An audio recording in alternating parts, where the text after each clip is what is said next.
জাতীয় সংসদ নির্বাচনের 3-3.5 মাস আগে যে পরিমাণ এখন বাধা বিপত্তি নানা ইস্যু বা ভেজাল তৈরি হয়েছে, বাংলাদেশের ইতিহাসে বোধহয় এমনটা হয়নি। ঠিক নির্বাচনের আগে ভাগে সব কিছু ক্লিয়ার হবার পর নির্বাচন ঘোষণা হয়, 3-3.5 মাস পর তারপর নির্বাচন হয়।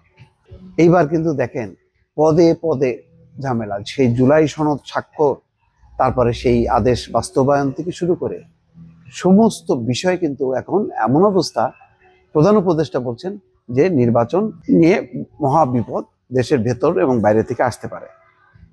একটা অনিশ্চিত অবস্থা দাঁড়াইছে, সেটা প্রধান উপদেষ্টা নিজে বলছেন। এবং তখন বলা হচ্ছে যে প্রধান উপদেষ্টা নিজে এইভাবে যদি বলেন তাহলে তো জনমনে স্বস্তি থাকবে না, শান্তি থাকবে না, এবং সবাই মনে করবে না জানি। তো সম্ভবত শফিকুল আলম সেটা একটু পরিষ্কার করার চেষ্টা করেছেন, বলেছেন গণভোট নিয়ে যে সিদ্ধান্তই হোক নির্বাচন 15ই ফেব্রুয়ারির আগে হবে। আমি বলেছি যে নির্বাচন 12ই ফেব্রুয়ারি, সম্ভাব্য সময় 12ই ফেব্রুয়ারি হবে। তো কারণ ওইটাই হচ্ছে বৃহস্পতিবার লাস্ট, তারপরেই তো 16-17 তারিখ থেকে রমজান। তো এখন কিন্তু একটা নির্বাচনকে সামনে রেখে তার 1 মাস 2 মাস আগে আর একটা গণভোটের আয়োজন, জুলাই সনদ আদেশ নিয়ে যদি সব বিষয়ে যদি ঐক্যমত্য থাকতো তাহলে হয়তো বলার কিছু ছিল না। কিন্তু এখানে তো ঐক্যমত্য নাই। ঐক্যমত্য না থাকার কারণে শেষ পর্যন্ত তার প্রভাবটা যে পড়বে কিনা জাতীয় সংসদ নির্বাচনের উপর, সেটাই গুরুত্বপূর্ণ। আর এটা একমাত্র মানে অতিক্রম করা যায় যদি রাজনৈতিক দল নিজেরা বসে তারা ঠিক করতো, কিন্তু সেইটা তো নাই। সবাই তো মানে মাঠে ময়দানে পাল্টাপাল্টি বক্তব্য দিচ্ছে।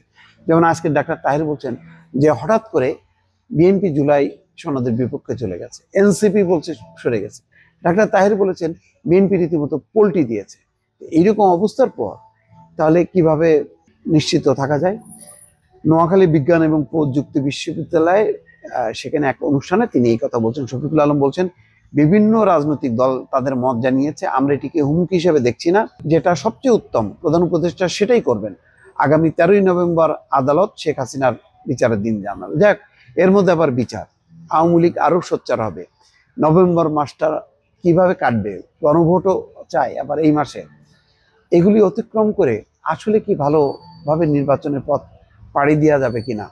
এখন গণভোট যদি আগে হয় তাহলে বিএনপি তো এটা মানবে না। গণভোট যদি নির্বাচনের দিন হয় সেটা জামাত মানবে না। তাহলে রাজনৈতিক ডায়ালগ কোথায়? এখন তো ঐক্যমত্য কমিশন শেষ, আজকে থেকে নাই, আছে এখন সরকার আর রাজনৈতিক দলগুলো। তা সরকার কি এখন সব রাজনৈতিক দল নিয়ে ভেজাল বাঁধবে, নাকি সরকার একটা আহ্বান জানাবে বা একটা লিয়াজু কমিটি করে দেবে যে সব রাজনৈতিক দলগুলো মিলে যাতে এটা সমাধান করে? এইটা একটা বড় প্রশ্ন দর্শক।